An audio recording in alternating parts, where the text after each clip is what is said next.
It was the summer of 2019 when this happened, sometime in early August. I remember because the trip was right before school started back up for my youngest, and we were trying to squeeze in one last family getaway. We'd gone to a campground just outside of Newport, Oregon. I forget the name of the place, but it was one of those forested coastal campgrounds with dense trees, lots of greenery, and just enough distance between each campsite that you could pretend you were on your own, even if you weren't. We were there for a long weekend, me, my wife, and our 3 kids. The weather had been perfect that day. Mid-70s, a bit of breeze, not a cloud in sight. We spent most of the day on the beach, came back sandy and windblown, made dinner over the fire pit, and stayed up a little while roasting marshmallows and talking. We weren't deep in the woods or anything. It was a family-friendly campground with walking paths, real bathrooms about 100 yards from our site, and other campers scattered around. We had 2 tents set up, one for the kids and one for the adults. Ours was one of those dome-style tents, polyester shell with a rainfly and a zippered mesh window. I'd had it for years and used it on at least a dozen trips. It wasn't the best quality, but it had held up just fine until that night. We turned in around 10:30 or 11. It was quiet except for the distant crackle of someone else's fire and the occasional owl. My wife and I got settled in, zipped up the tent, and I drifted off pretty quickly. I always sleep better in the woods. Somewhere in the middle of the night, maybe around 2 or 3, I woke up needing to pee. I tried to ignore it for a while, but eventually the pressure went out. I didn't want to be that guy who pees in the bushes next to the tent, especially not with the kids nearby, so I slipped on my shoes, unzipped the tent as quietly as I could, and crept out into the cool night air. It was dark, really dark. No moon, no lights, just that heavy blackness you only get out in nature. I had my small flashlight with me, one of those plastic ones you get from the hardware store. I didn't even bother with a jacket. The air had a bite to it, but I figured I'd be back in 5 minutes. I followed the path to the restroom, a winding gravel trail that cut through the trees. I didn't see or hear anything out of the ordinary, just the usual chirps and rustling leaves. The bathroom was empty, silent except for the hum of one flickering fluorescent light. I did my business, washed my hands, and started heading back. That's when everything shifted. As I came around the last bend, maybe 15 feet from my campsite, I noticed movement near the picnic table. I stopped and angled my flashlight toward it, and that's when I saw it. A skunk. It was right there next to the fire pit, sniffing around our cooler and bags, probably drawn in by the smell of whatever the kids had dropped after dinner. It wasn't huge, maybe the size of a cat, but that big bushy tail made it look bigger. I froze instantly. I didn't want to startle it. I knew how skunks worked. One wrong move and I'd be bathing in tomato juice for days. At first, I thought it might wander off, but instead, it turned toward me. I tried not to breathe too loud. I kept my flashlight pointed at the ground and didn't move. But then it started creeping toward me. Not charging, not aggressively, but kind of slow and curious. Like it thought I had something for it. Maybe it had been fed by people before. I wasn't about to take any chances. I backed up one slow step at a time, trying to move quietly. Kept coming. Not fast, but with this weird, steady pace that made my skin crawl. It was closing the distance too easily. Then I made a choice that was probably dumb but felt like survival instinct. I turned and sprinted straight for the tent. I was wearing soft canvas slip-ons, and they barely made a sound on the dirt, but I wasn't trying to be quiet anymore. I was trying to beat this skunk to my tent like it was chasing me down. I could hear the shuffle of its feet and the occasional clack of claws on rocks behind me. I don't know if it was really running, but in my mind, it was on a full-blown chase. I reached the tent in maybe 4 or 5 seconds, dove in headfirst like I was sliding into home plate, and yanked the zipper behind me. Except the zipper didn't budge. It had gotten stuck about a quarter of the way up, right where the little flap of fabric that covers the zipper seam had folded into the teeth. I tried pulling it back down, but it wouldn't move. I tried pushing it up, but it caught worse. I could hear the skunk coming. It was close now, like right there close. I didn't dare look back out. I yanked the zipper again, harder this time, but all it did was crumple the flap worse and lock it up tighter. I was inside the tent on my knees, bent over at a weird angle, one hand bracing myself, the other pulling with everything I had. I could feel my fingers starting to sweat. I had a flashlight still clamped under my arm, throwing a crazy angled beam across the tent wall, and all I could picture in my head was that damn skunk launching itself into the tent like some kind of foul-smelling missile. It reminded me of that scene in Jurassic Park with the girl in the kitchen trying to close the metal cabinet as the raptor charges. Except this wasn't a movie, and instead of a dinosaur, it was a four-legged stink bomb that could ruin everything I owned in 5 seconds. My heart was pounding. My breathing was too loud. I could feel the panic rising in my chest like a wave. I kept pulling on the zipper, switching hands, trying to hold the flap out of the way while moving the slider. I ripped at it. I jerked it. I tried to force the teeth back into alignment.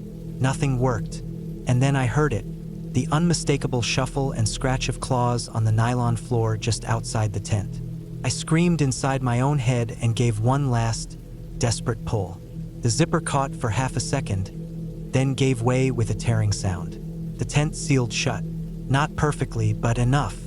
I had ripped a good-sized hole in the flap that covered the zipper, but the teeth had finally meshed, and the track zipped all the way to the top. I collapsed backward into the tent, half on my sleeping bag, half on a pile of clothes, heart hammering, throat dry. I didn't dare turn on my light. I lay there in the dark, trying to hear if it was still out there. I could hear rustling, sniffing maybe, but it didn't sound like it was right up against the tent anymore. A minute passed, then 2, then 5. Eventually, it moved off. I don't know how far it went, but it wasn't nearby anymore. I stayed awake for hours after that, listening for every twig snap, every distant rustle of leaves.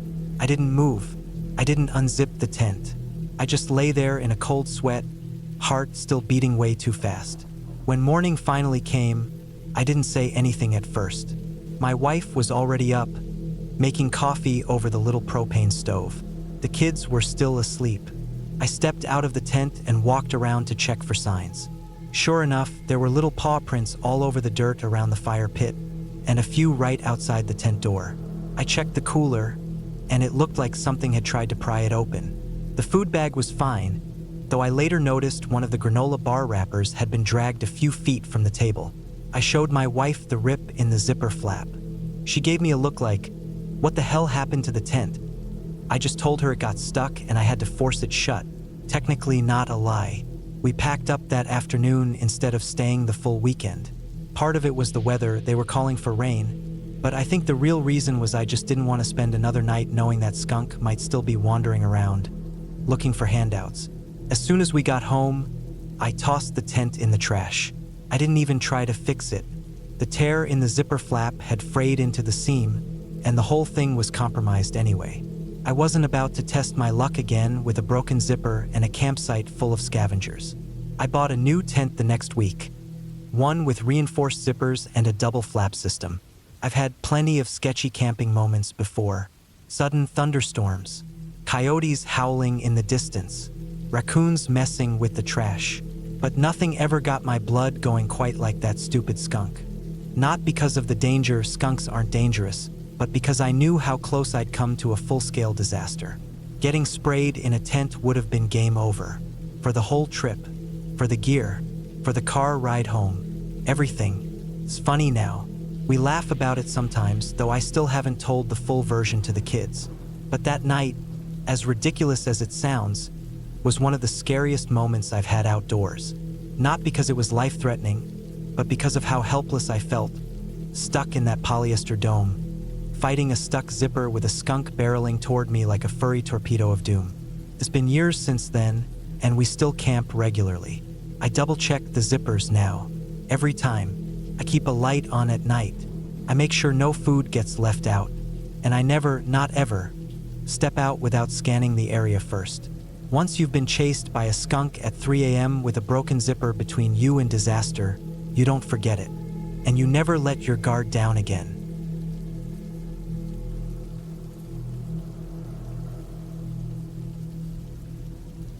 It was the kind of morning you would expect at Gooseberry Falls, or what I thought it should be, anyway. The north shore of Lake Superior had that crisp, fresh air that felt almost cleansing in your lungs.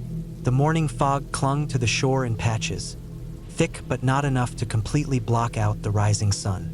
The colors of the sky, blues, pinks, and soft oranges, were still muted as the sun crept higher. I had been to the falls before a couple of times, but this trip felt different somehow. Maybe because I was alone this time, or maybe it was because I was trying to escape the noise of life for a while. I had parked at the main lot near the visitor center and started on the trail that led down to Agate Beach.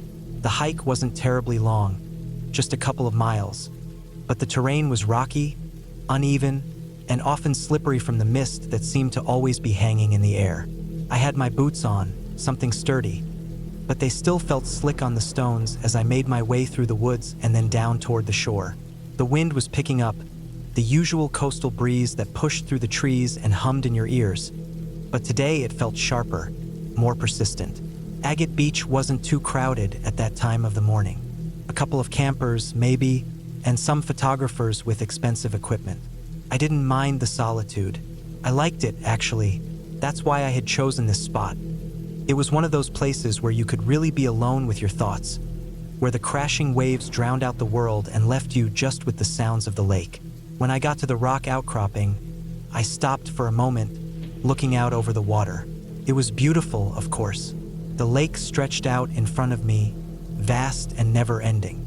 A few boats, far off in the distance, looked like tiny specks. The cliffs were tall and jagged here, but this outcropping was one of the most famous spots. People would come here to watch the waves, the storms, the sunrise, all those things that made this place so special.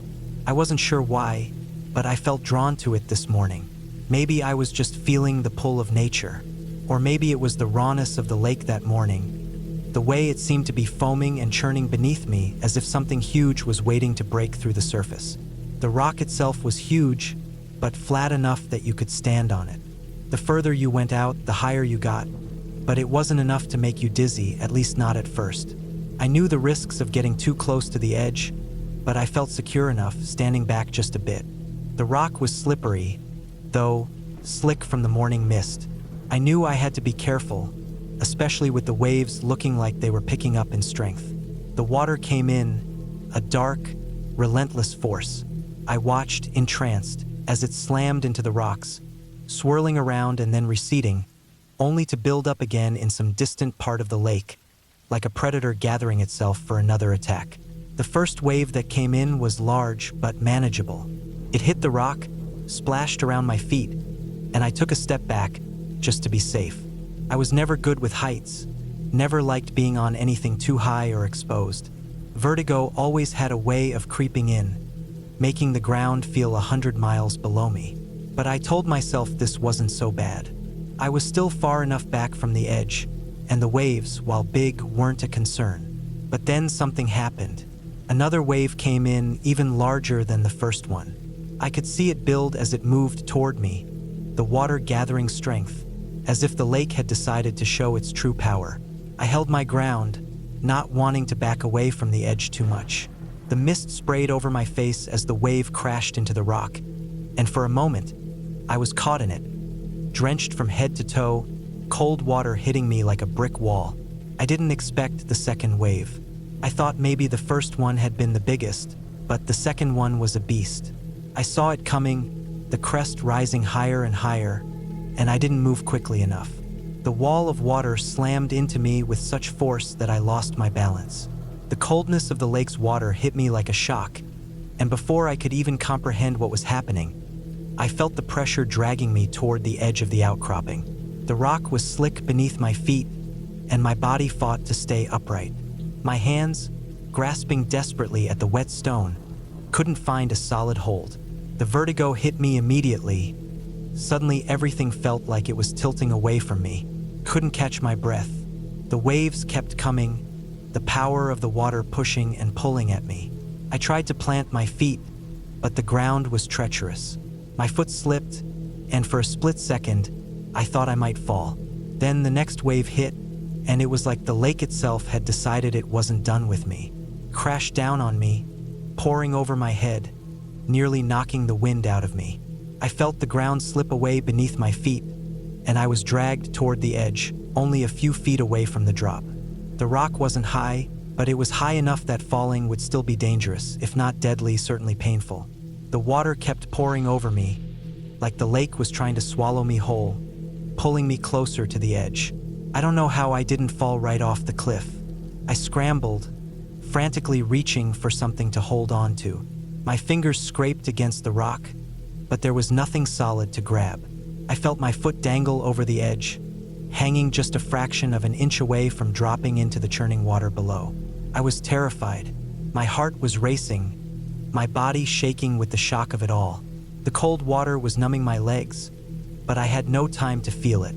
I had to get away from the edge and fast. I pushed myself back with everything I had, forcing my legs to obey, my body protesting the movement. My heart was in my throat, and I couldn't focus on anything other than getting away from the drop. Slowly, I managed to drag myself farther back, inch by inch, until I was no longer in danger of falling. But I wasn't safe yet. I was shaking, my clothes soaked through, my body stiff with cold. My hands, raw from gripping the wet rock, felt like they had been burned. I stood there for a long moment, my heart pounding in my chest, trying to regain my composure. My legs were weak, my head spinning, the adrenaline still coursing through me. I had narrowly escaped falling. When I felt I could breathe again, I backed away from the edge even farther, just standing there, watching the waves continue their assault on the rocks. I was still in shock, still trying to process what had just happened. But I knew one thing for sure: I wasn't going anywhere near that edge again. I made my way back to camp as quickly as I could, my feet slipping on the wet trail, my body trembling from the cold and the fear. When I finally reached the warmth of my tent, I tried to change into dry clothes, but the chill in my bones wouldn't go away. I couldn't warm up no matter how many layers I put on. I left the campsite and went to a small cafe nearby to warm up. I ordered 2 entrees, not caring about the cost. I just needed the warmth, the comfort of something hot to thaw out my frozen limbs. I ate slowly, my mind replaying the events of the morning. Every detail was burned into my memory. The waves, the cold, the feeling of my foot hanging off the edge. I had learned my lesson.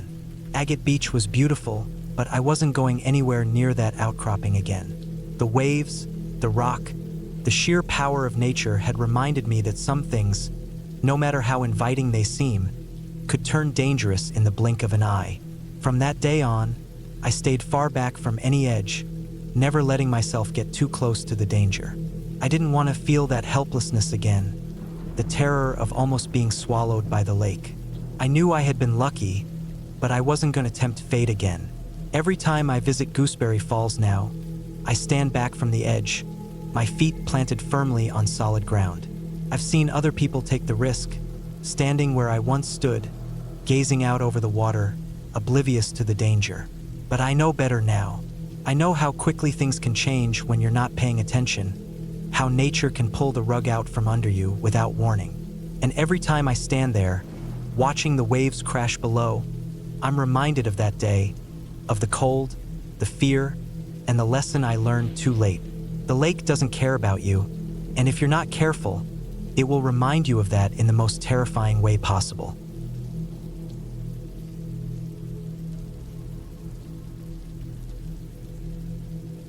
It was early September of 2016, the kind of time where the summer heat was still hanging on during the day, but the nights had started to get that dry chill that creeps through the trees. My girlfriend at the time, Lauren, had suggested we go on a camping double date with her best friend Becca and Becca's boyfriend, James. We were all in our mid-20s, had just started settling into jobs that gave us weekends off, and were excited to get out of town for a couple days. I'd always been into camping, and Lauren had grown up doing it too, so it felt like the perfect way to get some space from the city and maybe even sneak in some fishing or swimming. I was the one who found the campsite. I'd used freecampsites.net a few times before and had good luck with it. After a few hours of digging through spots, I came across a little campground in the Sierra Nevada foothills, in a national forest east of Modesto, not too far from Yosemite, but remote enough that it didn't have the crowds. It was down in a gorge by a river, and from what I could tell, there were 2 campgrounds spaced about a mile apart at the bottom. One was right where the road ended its descent, and the other was deeper in. It looked perfect, free, remote and near water. I saved the coordinates and sent them to everyone. We left town early Friday afternoon in my old Dodge Ram van, a white hunk of steel that looked like it belonged to a tradesman from the 80s, but it ran fine and had space for all our gear. I'd gutted the back seats and turned it into a sort of camper with a platform bed and room to stash coolers and totes underneath. Lauren and I rode up front, while Becca and James sprawled out in the back with a pile of sleeping bags. The drive took longer than expected. We hit some traffic getting out of town, and by the time we turned off the highway onto the Forest Service Road, the sun was already getting low. The road started paved, then narrowed and turned into gravel, then straight dirt with switchbacks that zigzagged down into the gorge. It was steep, dry, and dusty, with only occasional pullouts and no guardrails. Every turn showed us another few hundred feet of drop, and you had to keep your eyes glued to the road or risk going off. It took nearly an hour just to get down. At the bottom, we came to the first campground. There were 5 or 6 sites, all packed. Campers were parked tight together, and the fire pits were glowing with early evening fires. I slowed down but didn't bother stopping. There was no way we were fitting in there. I told the group we'd try the second spot further in, and everyone was cool with that. It was only another mile. When we got to the second campground, it was totally empty. No cars, no tents, no people. Just a row of cleared campsites along a flat stretch of dirt road. A short walk to the river through a mess of sagebrush and manzanita. The brush was thick enough to hide the water from the road, but you could hear it flowing just beyond the trees. We picked a site in the middle, where the fire ring had a sturdy metal grill attached and there was a decent patch of level ground for our tents. Setting up didn't take long. James and Becca pitched their tent closer to the bushes, while Lauren and I set ours nearer to the road. We gathered some dry wood and started a fire while the last light faded out behind the ridge. The river noise mixed with the wind through the brush, and once the stars came out, it felt like we had the whole world to ourselves. We cracked a few beers and made sandwiches by firelight. Becca set out some cards, and we passed the time flipping through games, laughing, letting the night settle in around us. I remember thinking how far away we were from everything. No service, no lights on the horizon, not even a plane overhead. Just darkness, the fire, and the sound of that river. It was exactly the kind of peace I'd been hoping for. But there were a couple things about the site that stood out, even before anything weird happened. Near the fire pit, someone had rigged a rat trap, one of those giant spring-loaded ones, and tied it to the grill grate with a length of blue rope. It was weathered, looked like it had been there a while. I remember wondering who would even bring a trap like that camping. Maybe it was for raccoons or something, but it struck me as odd. We left it alone. The second thing was down by the river. While exploring earlier, I'd walked through a gap in the brush and found a log by the water's edge with clothes laid out on it. Wet underwear, socks, a t-shirt, and a pair of jeans, all spread out like they'd been rinsed and left to dry. There weren't any footprints or packs or signs of a tent nearby. Just those clothes on a log. I figured someone from the upper campground had come down for a swim and forgot them or didn't come back for them. Still, it felt strange, like something unfinished. As the night went on, we got a little louder with our drinking. Nothing crazy, just 4 people laughing by the fire. I'd started chopping some of the thicker branches we'd collected, using a small axe I kept in the van. I liked having it in my hand. Something about being out in the woods like that made me want to keep busy, keep prepared. By 9 or so, it was dark. The fire was throwing long shadows against the trees and brush behind us. The river, maybe 30 or 40 feet away, was just a low rush of white noise now. My back was to it, and I was facing the road, sitting on a camp stool with the axe laid across my lap. Lauren and the others were sitting across from me, the fire between us. I could see their faces in the firelight, everyone relaxed, heads nodding with beer and warmth. Then I heard it. Behind me, footsteps, not crunching leaves or snapping twigs like an animal. These were heavy, spaced out, slow but deliberate. I didn't move right away, just tilted my head a little, like I was trying to hear better. And I did. More steps, coming closer, then faster. Boots, on dry dirt. I stood up fast. The axe was already in my hand. My heart slammed up into my throat. I turned, And the second I did, the steps stopped. Just stopped, like someone froze. I scanned the bushes by the river. Nothing. The fire cast a weak glow that way, but it was mostly shadows beyond a few feet. The others had jumped up too. Everyone stood there, frozen, staring in the direction I was facing. The silence that followed was worse than the sound.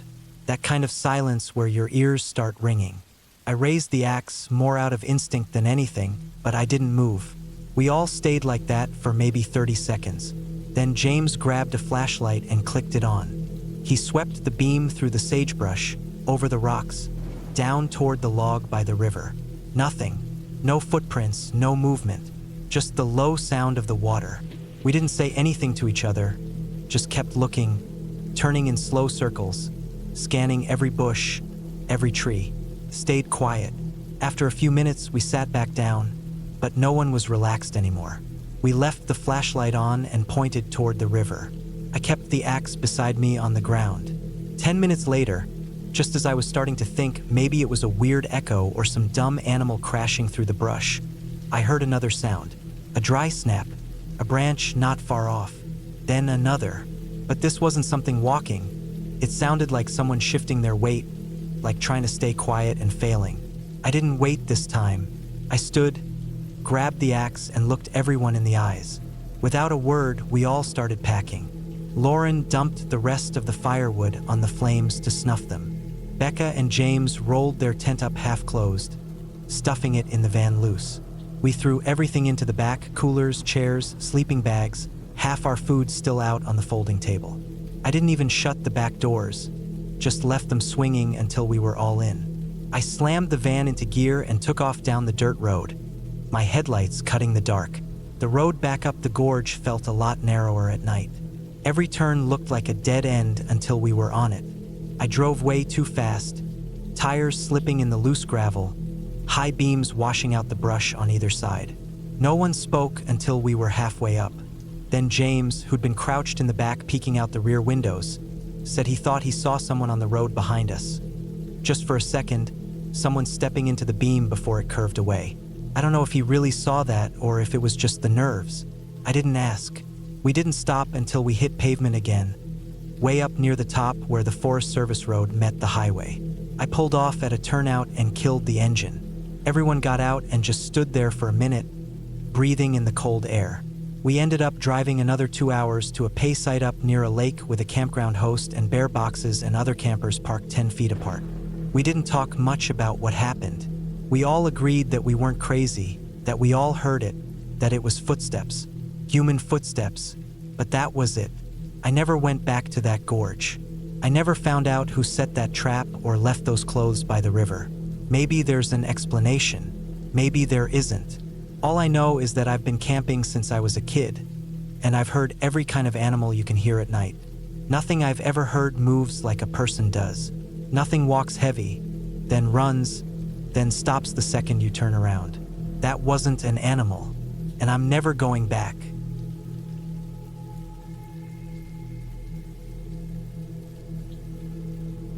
Excuse my bad storytelling. My name's Luca, and this actually happened. I've told this story before, but I always feel weird sharing it because it sounds like something out of a movie. Still, it's real. I didn't imagine it. I wasn't dreaming. I was around 10 years old. It was back in 2013, and we were on a school trip to this camp out in the countryside. The place was in North Wales, pretty far from anything. No cell signal, no nearby towns, just trees and hills and a couple of long, winding dirt roads. It was a 4-day trip, and we stayed in these big wooden lodge buildings with long corridors of rooms. Each room had 4 or 5 single beds, a bathroom, a tiny window, and not much else. I was with 3 other boys from my class, all kids I knew but wasn't super close to. Still, we were excited. It was one of those moments when everyone tries to act brave, like we were tougher than we were. Being 10, we all tried to one-up each other with ghost talk and scary stories. It started off harmless. On the first night, we'd done all the scheduled activities, hiking, some team-building games, stuff like that. We got back to the room exhausted but still full of energy. Lights out was meant to be at 10, but no one really stuck to it. That first night, someone in the room, I think it was my bunkmate, Darren, started joking that we should talk to ghosts. Just pretending. We shut off the lights and laid in our beds, saying random stuff like, "If there's anyone here, give us a sign," or "We want to talk to you." That kind of thing. We laughed it off. It was stupid fun. But when we woke up in the morning, something was weird.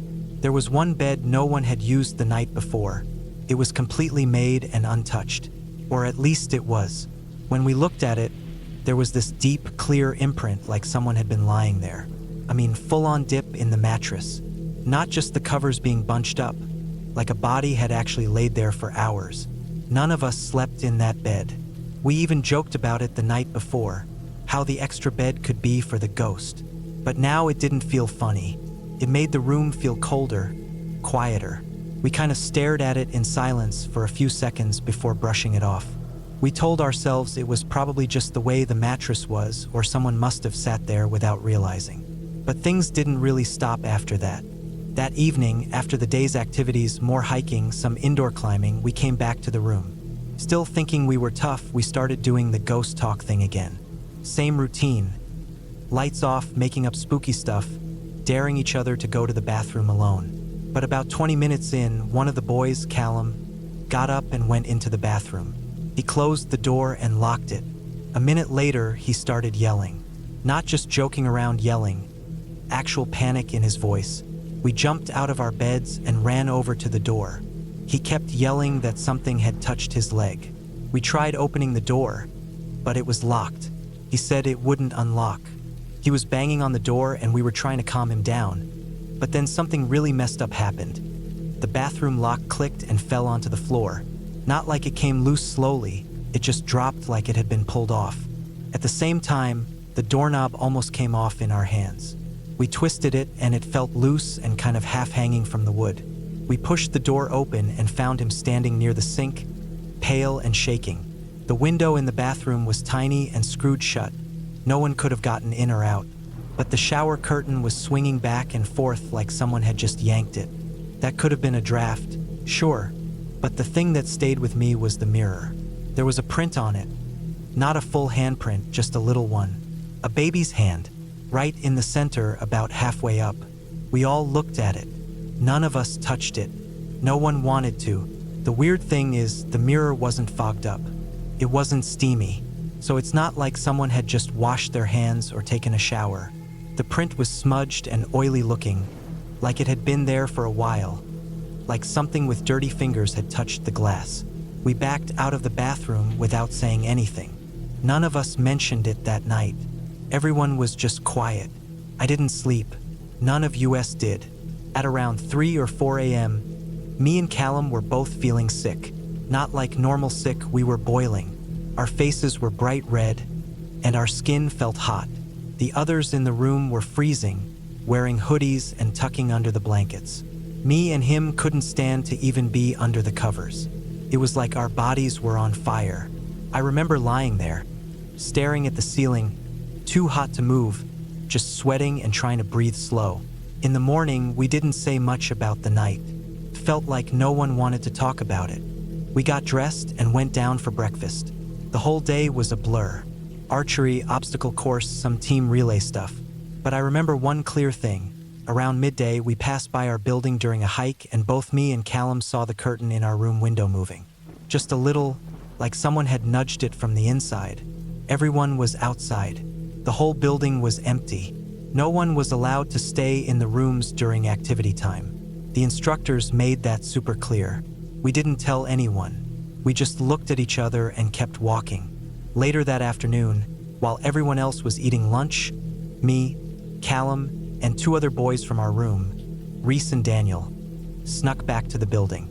I still don't know why we did that. I guess we wanted to prove to ourselves that nothing was going on, or maybe we were just drawn back in, like we needed to see if the weirdness was real. We went inside quietly.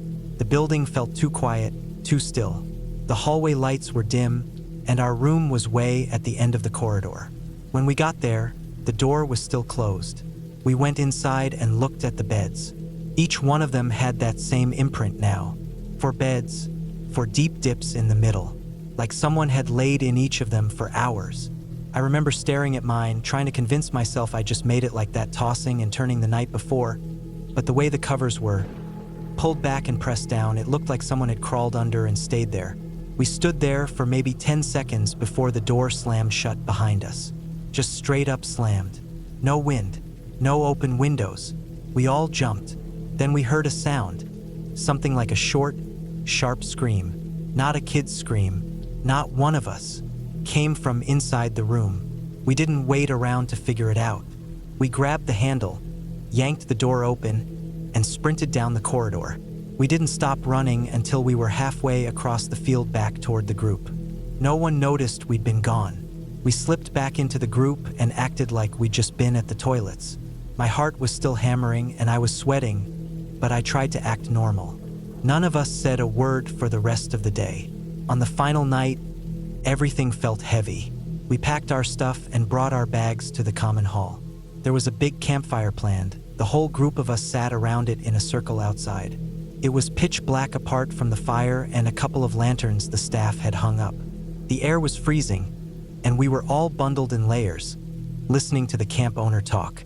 He started telling stories about the area, the usual local legend kind of stuff. He mentioned that years ago, there had been accidents near the lake, which fed into a river not far from the edge of the property. Drownings, a missing hiker, things like that. He pointed toward the trees, right where the river would have been. And that's when I saw it. Someone was standing there, just barely in the tree line, facing the campfire from the dark. They weren't moving. I couldn't make out anything clearly, just the shape of a person, maybe 5 or 6 meters from the edge of the firelight. I squinted, trying to figure out if I was imagining it. But Callum, sitting next to me, leaned forward and looked too.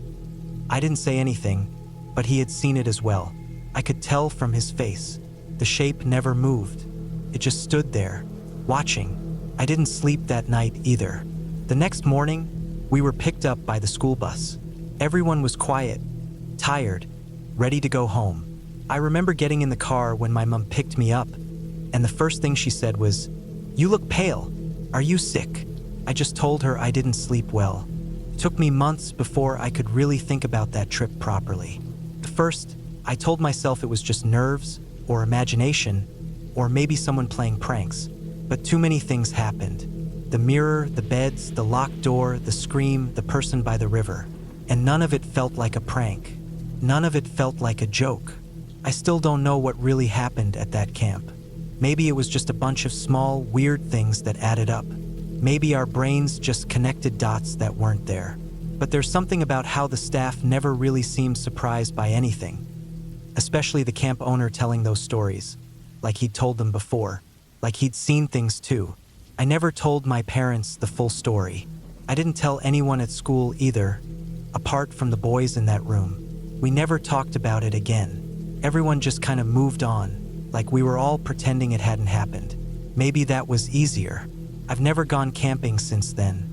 I don't think I ever will. Even if it was all just in our heads, that place changed something in me. I don't like isolated places now. I don't trust quiet woods or empty lodges or nights with no cell signal.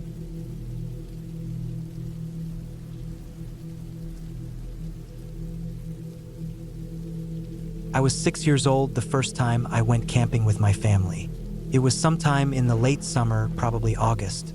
I don't remember the exact date, but I remember the feeling in the air, warm in the sun, a bit chilly in the shade, with that late summer smell of dry grass, pine needles, and campfire smoke. We went somewhere in northern Minnesota, a campground tucked deep into the woods, off a gravel road that seemed to stretch forever. The trees were thick and tall, mostly pines with some birch and oak mixed in, and there were dozens of campsites scattered around, each one just far enough from the next that you felt a little alone, but not totally isolated. My mom and dad were there, of course, and so were my aunt and uncle. I think my cousins came too with their parents, but those parts are blurry now. What I remember most clearly is how normal and fun that first day felt. We got there in the early afternoon. My dad helped unload the car while my mom unrolled the sleeping bags and set up the tent. I helped by carrying light things like the pillows and bags of snacks. My uncle was already at the fire pit, trying to get a fire going even though it was hot out.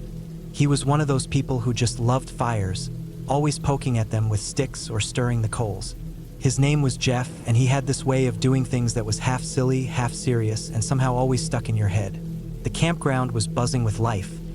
Kids riding bikes, dogs barking in the distance, someone playing music a few sites over. We went on a short walk around the area, following a dirt path that looped past the lake and curved through the trees. I remember holding my mom's hand and swinging it as I skipped over rocks and roots. We saw squirrels and heard frogs, and even spotted a deer off in the brush. We didn't go too far. My mom didn't want us getting lost, and she was always nervous about ticks, but it was exciting for me. I loved being outside. That evening, we grilled hot dogs and sat around the fire roasting marshmallows. The adults had beer and the kids had juice boxes and soda. The sun went down behind the trees, and the sky turned dark blue, then black. Stars started showing up, and the temperature dropped fast. My dad gave me one of his flannel shirts to wear over my pajamas. I sat on a folding chair wrapped in a sleeping bag, staring at the flames and listening to the crackling wood and the grown-ups talking about things I didn't understand. Then it was bedtime, or, well, what my parents said was bedtime. The adults were going to stay up a while longer by the fire, but they wanted me and a few of the younger kids to start winding down. My Uncle Jeff said he'd tell us a story before bed. I was excited at first. I loved stories, especially ones with animals. I remember thinking maybe it was going to be a funny one, something like Winnie the Pooh or Peter Rabbit. But what he did wasn't exactly a story. He didn't sit down and talk in a regular voice. Instead, he stood near the edge of the woods behind the fire, holding a flashlight under his chin. The light cast big shadows on his face and made his eyes glow in the dark. Then he started to scratch at the trees and the air like a bear. Loud, slow scratches.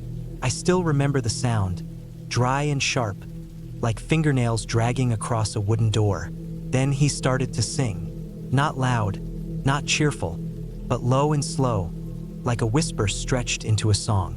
He sang that creepy version of the Teddy Bear's Picnic. If you go down in the woods today, you're sure of a big surprise. His voice dragged on every word like he was trying to make it sound spooky on purpose. The fire flickered behind him, and the trees swayed slightly in the wind. He scratched at the trunks again, growling softly, pretending to be a bear waiting in the shadows. I don't know what it was exactly, but something about the way he sang it, with that weird half smile and the flashlight under his chin, just got to me. It didn't feel like fun anymore.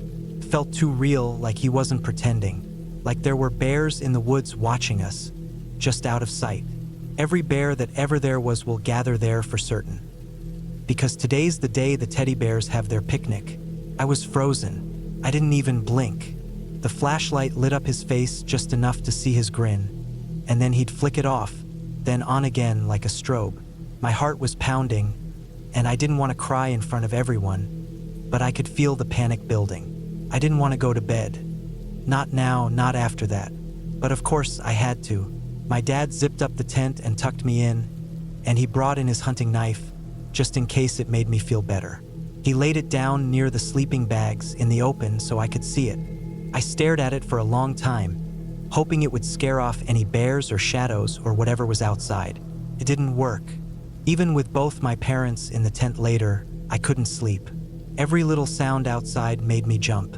I heard something moving in the bushes not far off, quick little rustles, followed by long silences. Then the sound of something walking. Step, step, then stop. Then nothing. Then step, step again. I held my breath every time. My mind told me it was a bear, walking slowly, sniffing around, waiting for the right time to rip open the tent.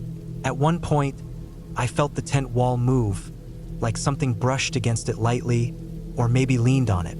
I froze stiff. I was too afraid to call out to my parents. I thought if I made a sound, whatever was out there would hear me, and that would be it. I'd be gone. I tried to hold my breath for as long as I could. Then I heard scratching. Not loud, but right against the tent fabric. Just a slow, scraping sound, as if claws were dragging down the nylon. I almost wet myself. When my parents finally came back into the tent, I jumped. My whole body jerked, and I gasped so loud my mom thought something bit me. I didn't say anything. I just lay there with my eyes wide open, staring at the ceiling of the tent. I don't think I slept at all that night. The next morning, everyone acted normal. We ate cereal and toast and planned to go fishing, but I couldn't stop glancing at the trees and the edges of the clearing. I kept expecting to see big paw prints or hear growling. I didn't want to walk near the bushes. I didn't want to be alone, even for a second. And that night, my uncle sang the same song again. Same creepy voice, same flashlight, same scratching. He thought it was funny, but it wasn't, not to me. It ruined the whole trip. Every night I sat in that tent, wide awake, waiting to hear footsteps or scratching or breathing. Even when the adults told me there were no bears around, I didn't believe them. The noises never stopped. Leaves crunching, branches snapping, something moving just out of sight. Then the bats showed up. My mom screamed when they flew too close to the fire, and that just made everything worse. Now it wasn't just bears. It was bats too. I imagined them flying into the tent, getting tangled in my hair, biting my neck. That whole trip, I didn't sleep more than a few minutes at a time. My eyes were heavy every morning, and my stomach felt tight from anxiety. I didn't say much. I just followed everyone around like a ghost. I didn't even want s'mores anymore. After we got home, I didn't want to talk about the trip. My parents thought I had fun, but I didn't. Not really. I mean, parts of it were fun, during the day when the sun was out and the birds were chirping. But night was a nightmare. Every time someone said the word camping, I got this awful feeling in my chest, like I was going to be sick. The worst part was that my uncle didn't stop. Even a year or two later, when I was staying at his house for a sleepover, he sang the song again. I was maybe 7 or 8 then, sleeping in their basement all by myself. The basement was dark, cold, and had that cement smell. He stood at the top of the stairs and sang the Teddy Bears Picnic again, low and slow, letting his voice echo down into the basement like it was coming from inside the walls. I buried my head under the blanket and tried to block it out. That night, I left the lamp on the whole time. I kept thinking a bear, or worse, a teddy bear with sharp claws, was going to walk down the stairs. It wasn't until I was about 12 that it stopped bothering me. I started to understand that it had all been a joke, that there were no bears creeping around waiting for me to fall asleep. I got older and I could look back and laugh a little. My uncle wasn't evil, just dumb sometimes, especially when he was trying to be funny. Eventually, I went camping again, and then I realized something. I loved it. I loved being outside, making fires, hiking through the woods, swimming in lakes, hearing owls at night. I even started to enjoy the quiet of the tent at bedtime, listening to the breeze through the trees and the crackle of a fire a few sites over. It became one of my favorite things to do. Now I'm older, much older than 6, and I look back at that first trip and wonder why I was so scared. But then I remember what it was like to be that small, with such a wild imagination, with no idea what was real and what was pretend. That creepy voice, the scratching trees, the moving tent, it all felt real back then. Now it's just a memory, one of those weird, blurry ones that sticks in your brain for no reason. I don't hate my uncle for it. I don't even really blame him. He was just trying to make the trip fun in his own way. I don't think he knew it would scare me that much. Today, I go camping every chance I get. I bring friends, I go alone.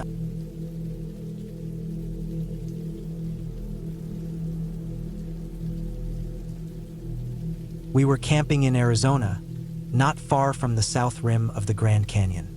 It was June of 2019, and the temperatures had been climbing past the 100-degree mark every day for almost a week. My husband Dave and I had taken a few extra days off work to do a little road trip with our 2 daughters, Ellie, who was 6 at the time, and the youngest, Mia, who had just turned 3 the month before. It had taken a lot of planning to pull the trip off.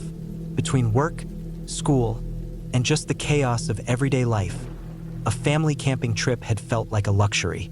So when we finally got our permits, booked our site in advance, and made the 6-hour drive from our home in New Mexico, I was relieved that it had all come together.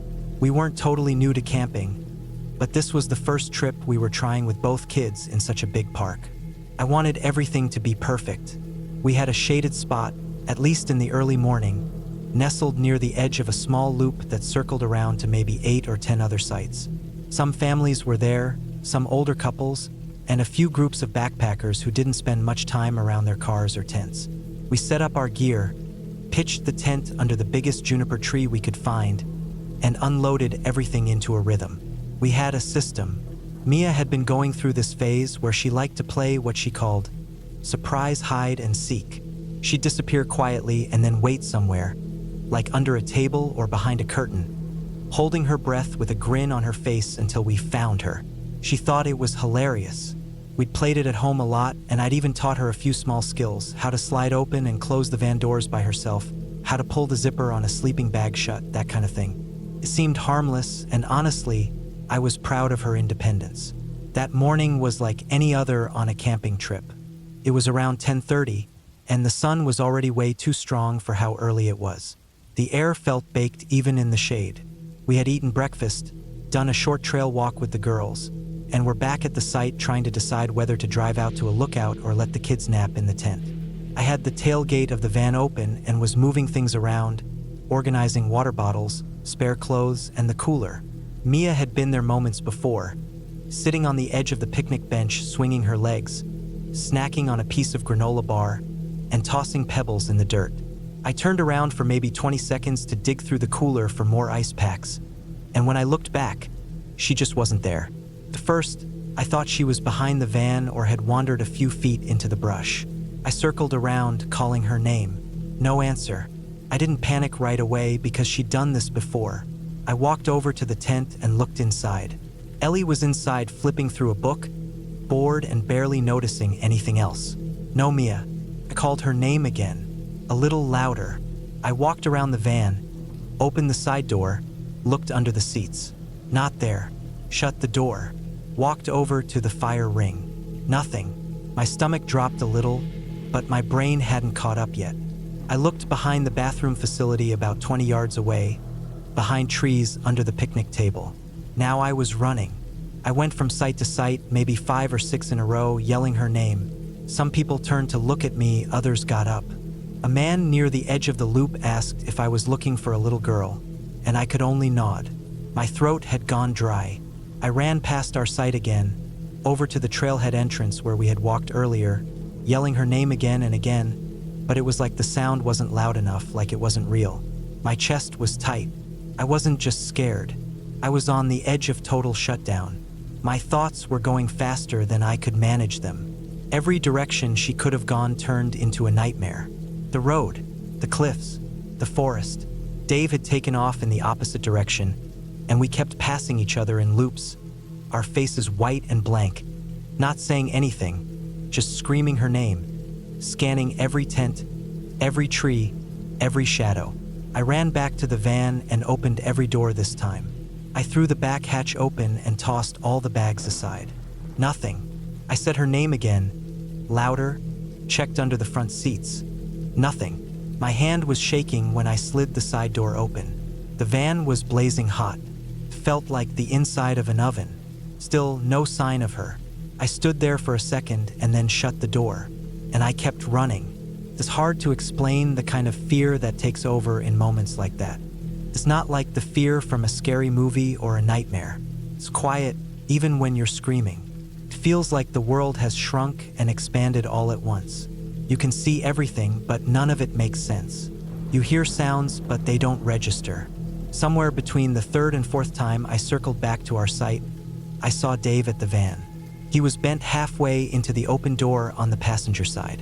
I didn't understand what I was seeing until I saw him back out with Mia in his arms.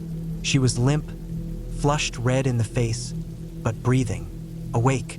She had crawled under a small pile of t-shirts and towels I had left in the back row of the van. She was playing hide and seek. She had closed the sliding door herself after climbing in. I had opened the same door minutes before, said her name, looked under the seats, and missed her completely. I had shut that door on a day where the outside air was already 103 degrees. She had been in the van for about 10 minutes, maybe 11, maybe less. We didn't know for sure. Dave had opened the door and caught a glimpse of her foot sticking out from under a towel. If he hadn't looked just a little closer, if he hadn't opened that door one more time, I don't let myself finish that sentence. We poured water on her gently, fanned her down. She was dazed but responsive, a little disoriented. Her cheeks were burning hot, her hair soaked in sweat, but she was okay. She started crying the second I held her. I sat on the ground with her in my lap and didn't move. Couldn't. I just wrapped my arms around her and sat there. I think 10 people were standing around us by then. Someone offered a popsicle from their cooler. Another woman gave us a portable fan. A guy from 2 sites over brought over electrolyte powder. I couldn't process what they were saying or doing. I just nodded and kept holding her. We didn't go to the hospital. We should have, maybe, but she came back around fast. She was drinking water and smiling again within an hour. But it shook us. We packed up the tent as fast as we could and drove to a cabin we found about 20 minutes away in Tucson. I don't remember packing. I don't remember the drive. I don't even remember checking into the lodge. That night, we all slept in the same bed. I didn't sleep much. My brain was cycling through every version of the day that could have gone differently. Every decision that could have tipped things into something irreversible. I kept thinking about the moment I shut the van door. I had said her name. I had looked inside, but I didn't see her. I had shut the door. It's the kind of mistake that doesn't feel like a mistake until it's almost too late. And that's the worst part of it. You don't get a second chance most of the time. Somehow we got one. We stayed in that cabin for 2 more nights. No more camping. The girls watched cartoons on the little TV while I sat in the armchair, staring out the window. My hands kept clenching into fists without me noticing. My stomach stayed in knots the entire trip. Mia was back to her usual self within a day. Playing, giggling, hiding under pillows in the cabin, thinking it was all a game again. I couldn't bring myself to laugh. Not yet. We told our families what happened when we got home. Left out some of the details. Said she had wandered off and we found her fast. People nodded and said things like, "That happens sometimes," but it didn't feel like something that just happens. It felt like the kind of thing you carry forever. I didn't sleep right for weeks. I would check on her 3 or 4 times a night, watching her chest rise and fall. I kept picturing the van, the heat, the silence inside it. The way she had curled up under those shirts, probably smiling to herself, waiting to be found. I've never been more terrified in my life. My soul left my body that day. That's not an exaggeration. I felt hollowed out, like something had been ripped out of me and replaced with panic. I can still feel it now, sometimes like a tightness behind my ribs. But we got her back. She's 5 now, healthy, wild, smart. We don't play surprise hide and seek anymore. We don't leave the van unlocked. I don't walk away from it without checking every square inch. Every time, I've forgiven myself slowly, but I've never forgotten. And I never will, because in some other version of that day, in some other timeline that's only one door shut away, my husband didn't find her. But in this one, he did, and we got to bring our daughter home.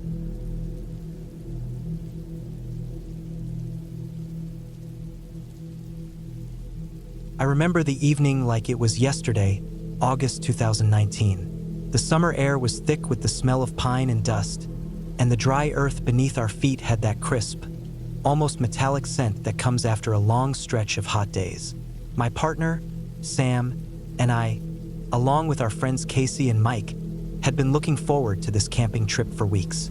It was an annual thing for us, though this time we had chosen a more remote spot, high on the slopes of Cedar Ridge in Sequoia National Forest.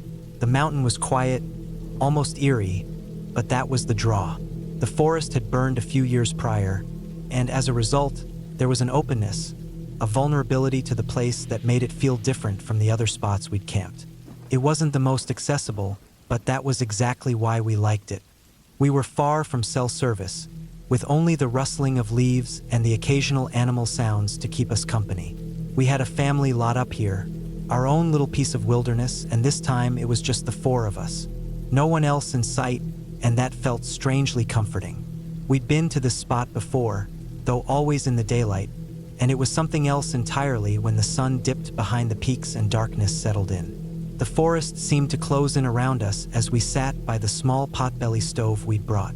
The fire was tiny, not even enough to take the chill off, but we didn't want to risk anything bigger.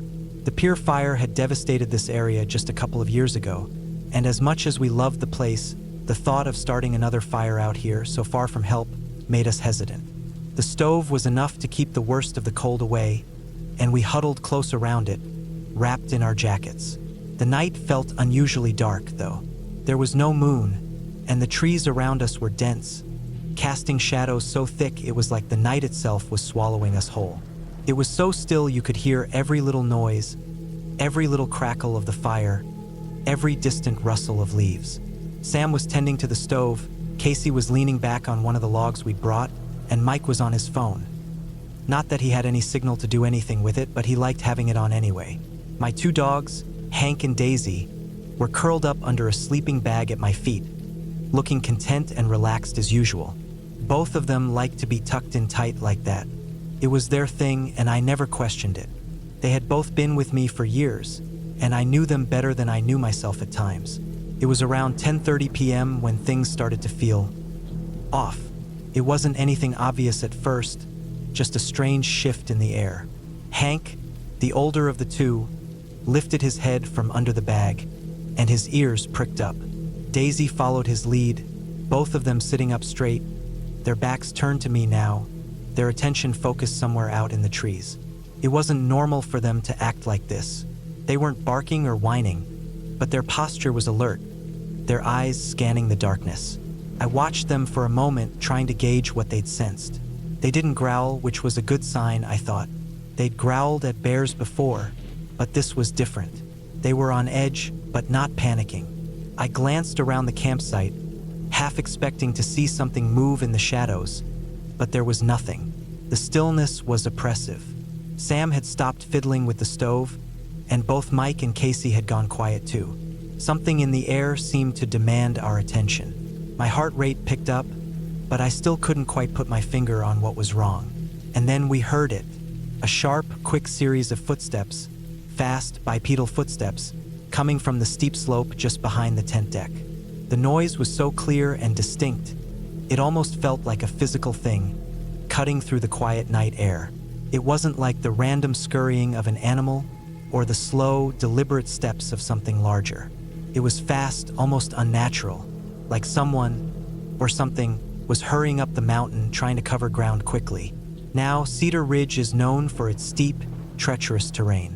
The slope where we'd pitched our tent was covered in loose dirt and fallen leaves, making it more slippery than usual. During the day, we'd taken a look at the area, and even with the daylight, we decided it wasn't worth exploring because of how dangerous it looked. You wouldn't want to be walking up it in a hurry, and yet that's exactly what the footsteps sounded like. Two legs moving fast, almost too fast for the terrain. Hank's tail stood straight up, and Daisy shifted nervously, curling into me. The dogs were no longer just alert. They were genuinely disturbed. I could feel my heart beating harder now, a cold knot forming in my stomach. Sam and I exchanged a look. We didn't have to say anything. We both felt it, an unease that we couldn't shake. Casey and Mike had frozen too, both of them staring wide-eyed into the trees, probably wondering what the hell we were hearing. The footsteps came closer, though we couldn't see anything in the dark. It was almost like they were coming straight toward us, but just before it reached the edge of the trees, the sound stopped. There was nothing. No movement, no further footsteps, just dead silence. The kind of silence that felt heavy, like the whole forest had stopped breathing. None of us spoke at first. The wind picked up, rustling the leaves, but it didn't cover the sound we'd just heard. That noise had been too specific, too deliberate to be ignored. I was a seasoned camper, someone who had spent more nights under the stars than I could count.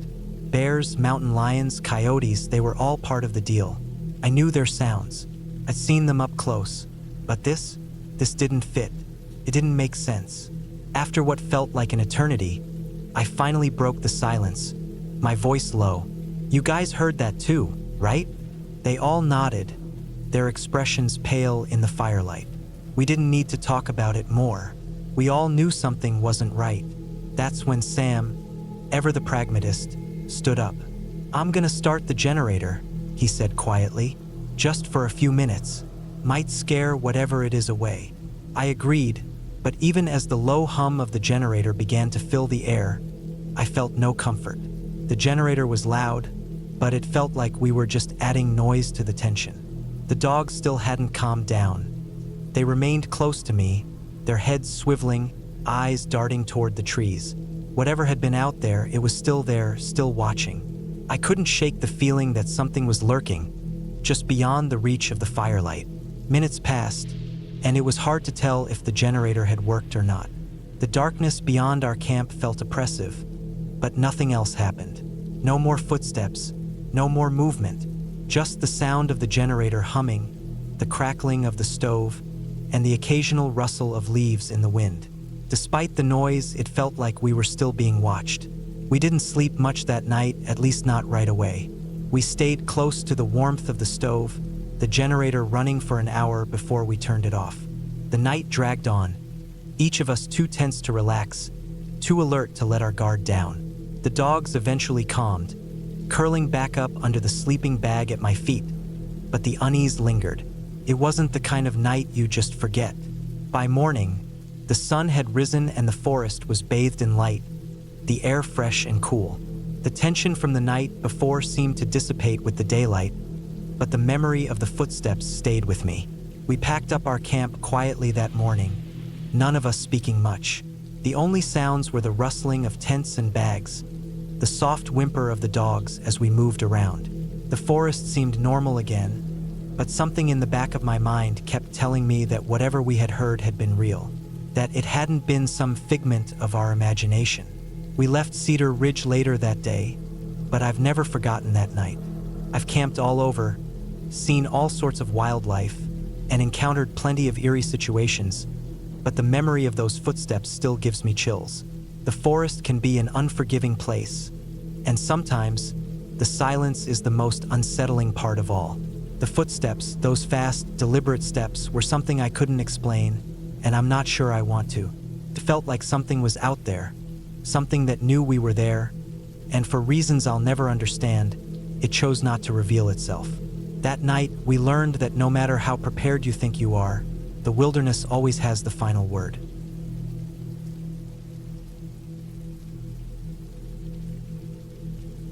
It was 2008. I was 15 at the time, and my two friends, Jake and Matt, and I were dropped off by my dad at the edge of a forest in the middle of nowhere. We had been talking about doing something like this for a while, wild camping. No phones, no technology, no distractions. Just us and the wilds of nature, as raw as it could get. My dad, though skeptical, agreed. It wasn't like he had much to worry about. He trusted us, and it was only supposed to be for 7 days. The plan was simple. Hike, camp, get to know the forest, fish, and just experience it. We didn't have a lot of food to begin with, just some basic supplies, a couple of bags of rice, canned beans, a pack of dried meat, and a few packs of trail mix. Our excitement was infectious, and as the car drove off, I felt that familiar rush of adventure that only happens when you feel the whole world is wide open, with nothing but possibilities ahead. The first few days were fine. We set up camp in the dense trees, with the ground soft and damp from a light rain the night before. We made our fire, learned to boil water over an open flame, and even managed to catch a couple of fish from a nearby stream. But it wasn't long before the food we had started to run low. By the end of day 4, our stash of rice and beans was gone. The last of the trail mix had been devoured by midday on the 5th day, and we were left with nothing but a sense of impending doom. We didn't have a map. We didn't even know which way the road was. We thought we could make it back in a couple of days, but by the morning of day 6, we realized we had no clue where we were. There were no landmarks, nothing to orient ourselves with. The forest around us was massive, stretching in every direction. Rain started to fall on day 6, a steady drizzle that turned into a downpour by the evening. By that point, the hunger had settled in deeper. It wasn't the kind of hunger that gnawed at you in small pangs. It was a deep, unsettling ache in your stomach, a kind of hunger that made you feel weak, dizzy, almost delirious. We had no choice but to try and walk our way out. We decided to just start walking. There was no other option. I still remember the rain hitting my face as we trudged along the muddy path, the water pooling around our boots, the thick, wet trees towering over us. We had no clue where we were heading, but it didn't matter. The thought of getting home, finding civilization, was the only thing that kept us going. But as the miles passed, we started to realize something. We were hopelessly lost. We kept walking, hoping we'd stumble across something. A road, a sign, anything. But all we found was more forest. The dense trees and overgrown bushes made it feel like we were going in circles. Finally, after what felt like hours, we decided to turn around. We didn't know if it was the right call, but it seemed like the only one. So we walked the same 5 miles back down the road we had come from, only now the rain was coming down harder. It was a cold, biting rain that soaked us through to the bone. By the time we reached the area where we started, it was nearly midnight. The park felt deserted, no signs of other campers or anyone else around. It was eerie. The trees seemed darker, the shadows longer, and the sounds of the forest, the rain, the wind, were strangely unsettling now. That's when we saw him, a lone park ranger in his truck, pulling up beside us on the road. The headlights from his truck cut through the rain, casting long shadows. He pulled over and rolled down his window. He had this odd look about him, like he was studying us. We were all drenched, freezing, and exhausted, but there was something in his eyes that made me feel uncomfortable, like he wasn't entirely human, or at least not entirely friendly. He told us in a calm, almost too calm voice that we needed to be careful. He said we were lucky to have made it this far, that anyone could have come along, any kind of stranger, and that they could do whatever they wanted to us and no one would ever find us. His tone was unnervingly casual, like he had said this many times before. He didn't even sound scared. I remember Jake and Matt exchanging glances, their faces pale in the truck's headlights. We didn't know what to make of it. He didn't seem like a regular ranger. But after he gave us that warning, he told us there was a campsite up on a viewpoint further down the road. A good spot, he said, far from the main trails. He mentioned something about being careful with the cattle grid ahead, and then, without another word, he drove off into the rain. We looked at each other. We were desperate. At that point, we didn't care. We decided to head up to the viewpoint he mentioned, thinking that maybe, just maybe, we could get some sleep there and figure out what to do in the morning. But it was a strange, almost impossible drive. The road wound its way through thick brush, and the only way to reach the viewpoint was across a cattle grid. The metal bars looking like they would rattle the bones right out of you if you didn't take the drive slow enough. We got to the viewpoint after about 20 minutes, and we set up camp.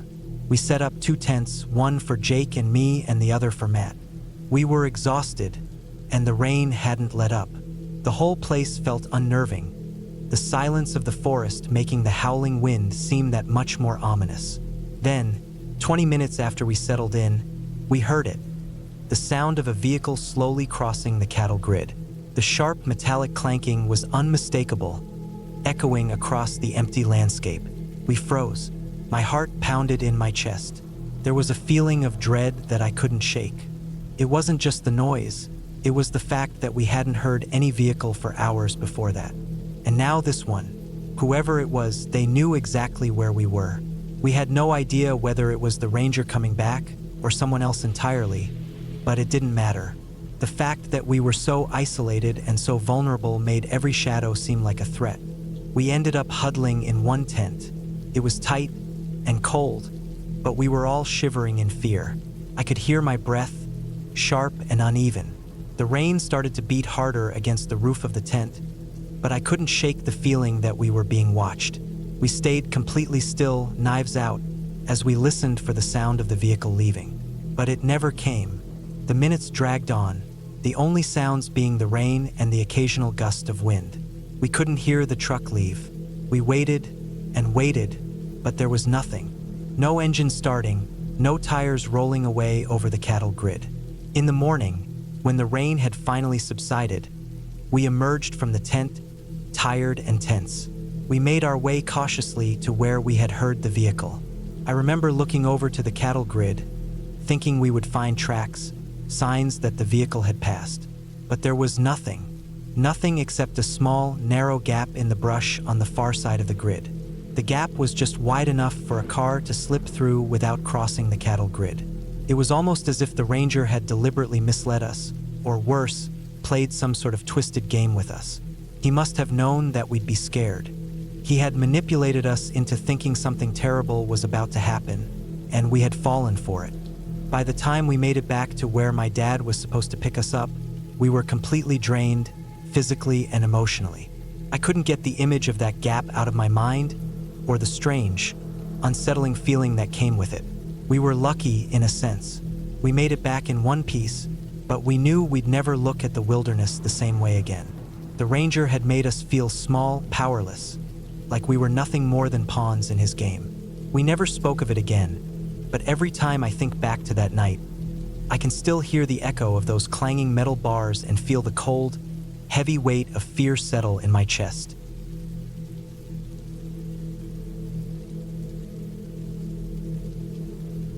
It's hard to explain how this all really started, but if I had to put a pin in it, I'd say it goes back to when my dad passed away in late 2020. He had lung cancer, that kind that eats a man from the inside out. He was always the tough one, quiet, no nonsense, built like an old tree stump, solid and grounded. When the doctor said he didn't have long, he didn't cry. He told me where he wanted his ashes to go. He wanted them set in a jar next to the old fire pit down on our property near a town called Sharps Creek, a quiet place in the backwoods of Kentucky, not far from the Tennessee line. That land had been in our family for a while. He hunted there, fished there, drank coffee watching the fog roll in off the creek. I think it was the only place he ever really felt peace. After we buried his ashes by the fire pit, I started making regular trips down there. I'd say I went every few months, sometimes to hunt, sometimes just to check the land, but mostly to talk to him. I didn't believe in anything supernatural. Still don't. I'm a practical guy. I lift heavy, I work hard, I don't scare easy. I'd spent years in the gym pushing my body to its limits. Fear wasn't something I felt often, if ever. That's probably why what happened to me shook me the way it did. It was the first time in my life I ever felt completely helpless, like I couldn't punch or push my way out of something. It was late October 2023 when I made that trip. I planned to stay the night at our little cabin on the land. It was more of a shack than anything. Old wood, single room, no insulation, and a metal roof that popped when the weather shifted. But it was home out there. I packed light, just a sleeping bag, some food, a hunting rifle, and a few tools. I left the city early in the morning, got there around 3 p.m., and parked the truck by the edge of the clearing. The leaves had turned by then. The reds and oranges of fall were heavy on the trees, and the cold was just starting to creep into the air. I built a small fire by the pit where Dad's ashes sat in an old weatherproof urn, the kind you find at memorial shops. His picture was attached to the side, laminated, a younger version of him holding up a catfish like it weighed 100 pounds. I sat down next to it, cracked a beer, and just started talking like I always did. Told him about work. Told him I was thinking about selling the Silverado.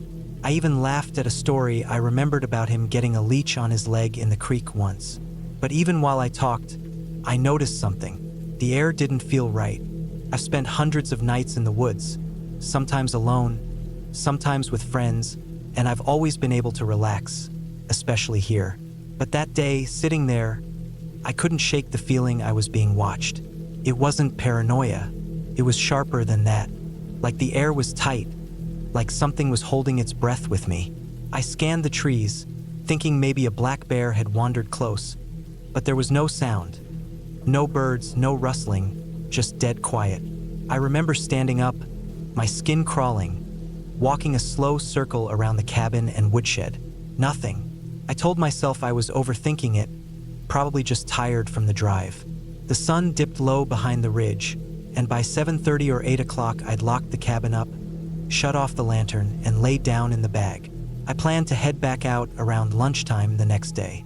That was the plan anyway. I must have fallen asleep sometime after 9 o'clock. The cold kept waking me up in little spurts, and around midnight I heard the first sound. A light tapping, not like branches falling, not like rain, more like fingers on glass. The cabin has an old screen door with a plastic window at the top, the kind that gets foggy when the temps drop.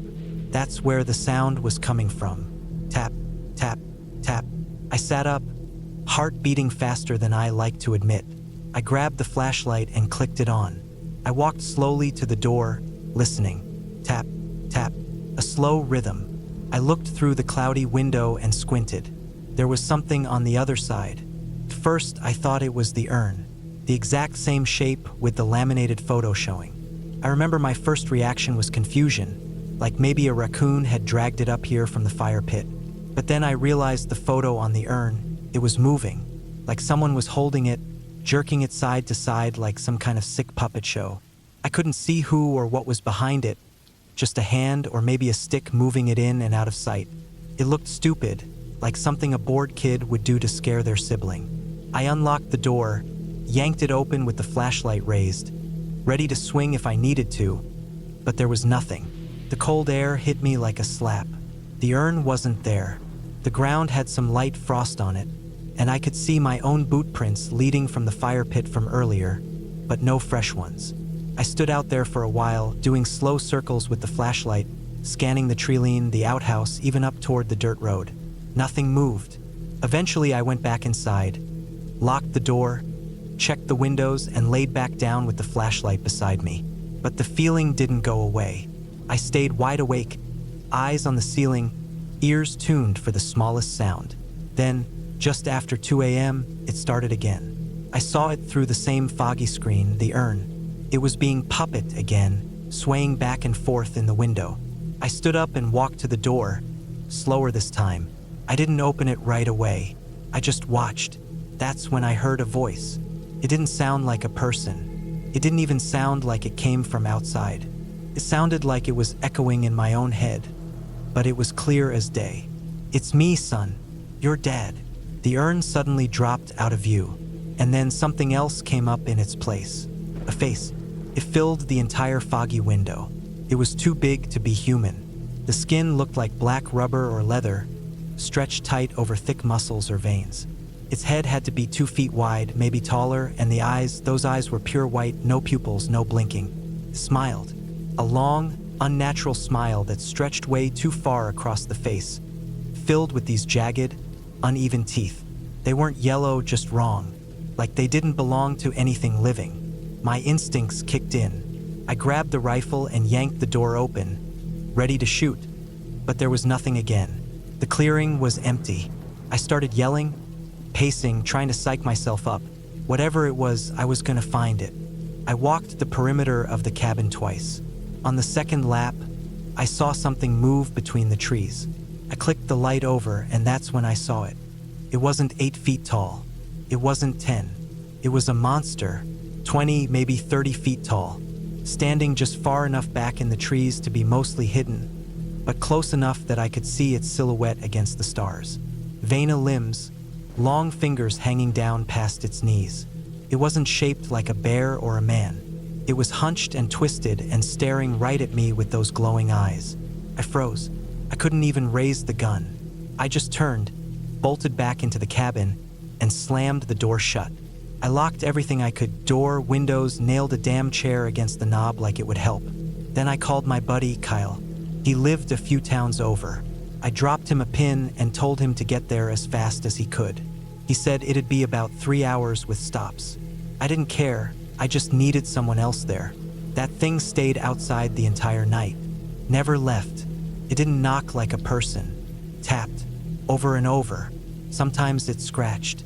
It would whisper my name through the walls, not out loud, but right into my mind. Every time I tried to peek through the window, it was gone. Then the sound would move, one window, then the next, then the roof.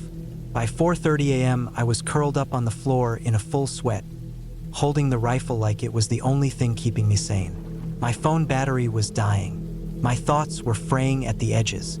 Then, around 5:15 a.m., headlights swept across the clearing. Kyle. I ran outside like my life depended on it. The thing was gone. Just gone. No footprints, no broken branches. Nothing. He saw the look on my face and didn't ask a thing. He helped me load up my gear and we got the hell out of there. Neither of us said a word until we got to a little diner on the edge of town. While we ate, 2 older locals came in, maybe in their 60s or 70s. They were talking about something they'd seen out by the hills. Big, black, teeth like a saw blade. I didn't say a word. I just sat there listening, trying not to shake. It's 2025 now, and I haven't gone back. I've sold off most of that property. Gave the cabin to a cousin. I still get nightmares, same teeth, same voice. My girlfriend's asked to go out there a few times. Says she wants to see the view, experience the quiet. I always say no. I don't care how peaceful it looks. That place isn't right. I don't know what it was. It wasn't a ghost. It wasn't something from a book. It was real. It had weight, presence. It knew things about me, and it's still out there. If you're from southern Kentucky and you've seen something like that, remember the eyes, the teeth, the tapping, then maybe I'm not alone. But I'll never go back. Not now. Not ever.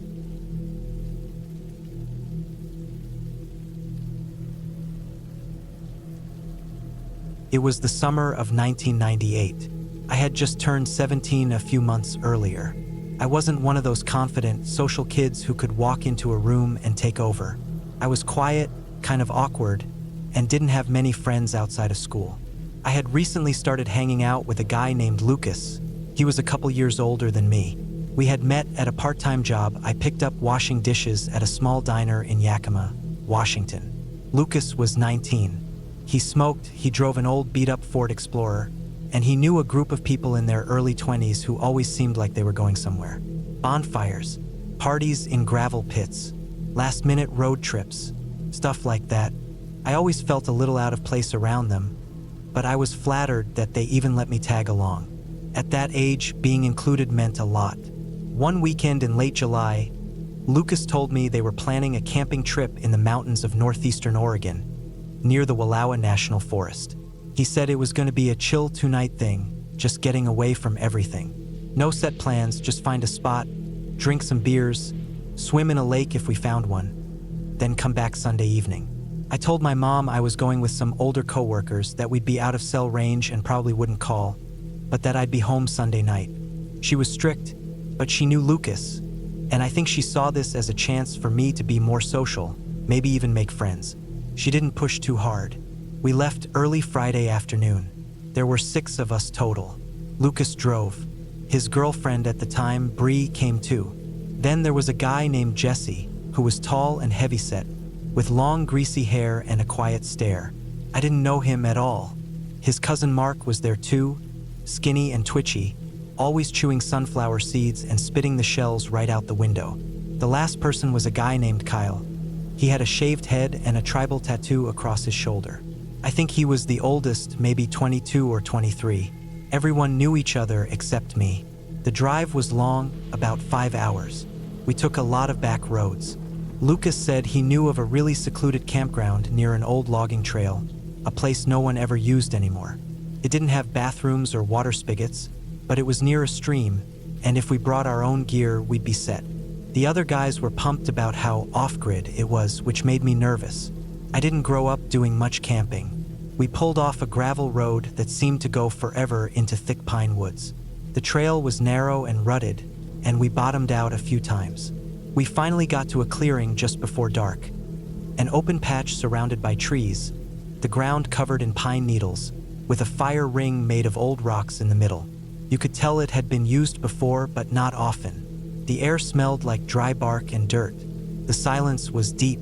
We set up 3 tents, one for Lucas and Bree, one for Jesse and Mark, and one for Kyle and me. I didn't know Kyle well, but he didn't talk much and seemed okay with sharing. We got a fire going, unpacked coolers, and cracked beers. I didn't drink much. I was underage and didn't want to seem lame, but I nursed 1 beer that first night just to blend in. The first night went fine. We cooked hot dogs, sat around the fire, and told dumb stories. I mostly listened. It felt like the kind of thing I thought teenagers were supposed to be doing, laughing around a fire, far from everything. I went to bed feeling like maybe I'd finally made a group of friends. Saturday morning was lazy. No one had brought a clock or watch, but the sun was high when people started waking up. We made a small breakfast from what was left in the cooler: bagels, cream cheese, a few bananas. We explored the area a bit. There was a stream not far from the site, and a shallow bend with a small pool of water where some of the guys went to swim. The water was ice cold. I dipped my feet in but stayed on the rocks. That afternoon, things got tense. It started with Bree and Kyle talking near the water. Nothing flirty that I saw, just normal chatting. But Lucas kept looking over at them, his face slowly darkening. He didn't say anything at first, but later back at camp, he and Bree went off into the woods alone, and we could all hear the raised voices. No one said anything about it. When they came back, Bree's eyes were red, and Lucas was silent. He tossed a beer back and started tearing down their tent. Everyone got quiet. We asked him what he was doing, but he didn't answer. Bree sat on a log with her head in her hands. Then, without saying a word to anyone, Lucas threw his stuff in the Explorer, climbed in, and drove off, tires kicking up dust as he gunned it back down the narrow trail. We all just stood there. None of us had a car. Lucas had driven everyone in the Explorer. And this wasn't a campground with check-ins or nearby rangers. We were deep in the woods, at least 10 miles from anything resembling a road, and maybe more from anything like a town. We figured he'd cool off and come back. Maybe he'd just gone for a drive or needed space. Everyone kept telling each other that. We had one more night planned, so worst case, he'd be back in the morning. That second night felt different. No one drank much. The fire was smaller. We sat in silence, listening to the night sounds, the creaking trees, the breeze in the branches, the occasional rustle in the brush. It was beautiful, but the isolation had a weight to it now. We all knew we had no way out if something went wrong. That night, I lay in the tent staring at the nylon ceiling, listening to Kyle snore beside me. Couldn't sleep. I kept thinking about how we had no phone, no vehicle, no one who knew exactly where we were. This was before people carried cell phones around for everything. I had a pager, but that was useless out here. It wasn't even something I thought about until that night. How easy it was to disappear in the woods. Sunday morning came, and Lucas still hadn't returned. That's when the panic really started to set in. We pooled our remaining food. It wasn't much, some granola bars, a bag of trail mix, a few warm beers, and half a loaf of white bread. There were a few bottles of water left, but most of us had been drinking from the stream, boiling it if we had time, drinking it straight if we didn't. By noon, the group started arguing. Mark wanted to walk out and try to reach the road, but Jesse said it was too risky without knowing which way to go. Kyle wanted to stay put in case someone came. Bree barely said anything. I stood there feeling like a kid in a room full of people who were just barely holding it together. We didn't leave that day. We stayed, hoping Lucas would show up. He didn't. That third night was the worst. The silence felt heavier. The stars were so bright, it made the trees look like black cuts against a silver sky. Every sound in the woods felt like it was moving toward us. Couldn't sleep. I heard someone pacing outside our tents, just walking in a circle near the dying fire. I didn't know who it was, but the slow crunch of footsteps went on for hours. I think we all knew we couldn't stay another day. Monday morning came with a cold wind and a sky that looked like rain. Our food was gone. Most of the water was too. No one had slept. I remember sitting on a rock, just staring at the dirt under my boots, wondering how I had ended up in the middle of nowhere with a group of strangers I barely knew, completely abandoned. Around mid-morning, we heard the sound of a car. At first, we thought we were imagining it. The engine noise came faint, growing louder. We all jumped up and ran toward the road, stumbling through the brush. A red Suburban was pulling into the clearing, loaded with camping gear and towing a small trailer. A family of 4 got out, a couple in their 40s and 2 boys around 10 or 12. We must have looked rough. Dirty clothes, red eyes, sunburned faces. The dad asked if we were okay. I think Kyle explained it best, calmly and with just enough information to make them understand that we needed help. Badly. They didn't hesitate. After some discussion, they agreed to drive 3 of us into town, Bree, Kyle, and me, while the others stayed behind with our gear. The drive felt surreal. After so many days of nothing but trees and dust, the paved road felt like another world. We reached a tiny town with a gas station and a diner. We used the payphone outside the gas station to call home. Bree got through to her sister. Kyle called a friend. I called my mom, Colette, and told her everything. She didn't yell, didn't cry, just said she was on her way. By that evening, our families and rides had all arrived. We went back up the road to gather the rest of our group and our stuff. It took 2 trips to get it all out. No one said much during those last hours. Everyone looked tired, dazed. We packed up in silence. I never saw any of them again after that. Lucas never reached out, never apologized. I heard from someone at the diner months later that he'd moved down to California, working construction or something. I didn't ask for details. After we got home, my mom grounded me for a month, but it was a soft kind of grounding. She didn't stop me from seeing friends, just made sure I didn't go anywhere without checking in. She bought me a cheap prepaid cell phone that fall. I never went camping again that year. That trip changed how I thought about people and about safety. I learned that not everyone will do the right thing when things go bad. I learned that being 17 doesn't mean you're invisible, and that people who seem cool and confident can be the first to leave when things get hard. It took me a while to shake.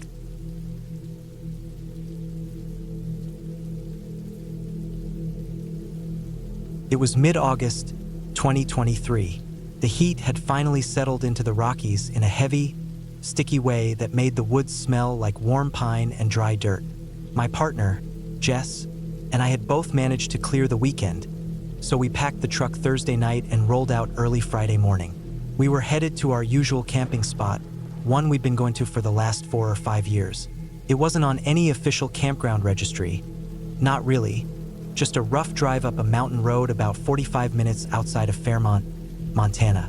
Not many people knew about it, which was exactly why we liked it. No RVs, no screaming kids, no camp hosts. Just forest and mountain and the kind of stillness you could hear. The road up was as beat up as ever, rutted, sharp turns, patches of loose gravel. But we knew every bend by heart. The area was mostly old pine and spruce, spaced out enough to let the sun hit the forest floor. The real reason we liked this place, though, was the overlook. You could camp about 100 feet from the edge of a natural rock ledge that opened to a wide valley below, giving you a view that looked like it belonged on a postcard. We brought food, a cooler full of beer, the tent, gear, the usual. We also brought along my parents' dog, Chip, like we had every other year.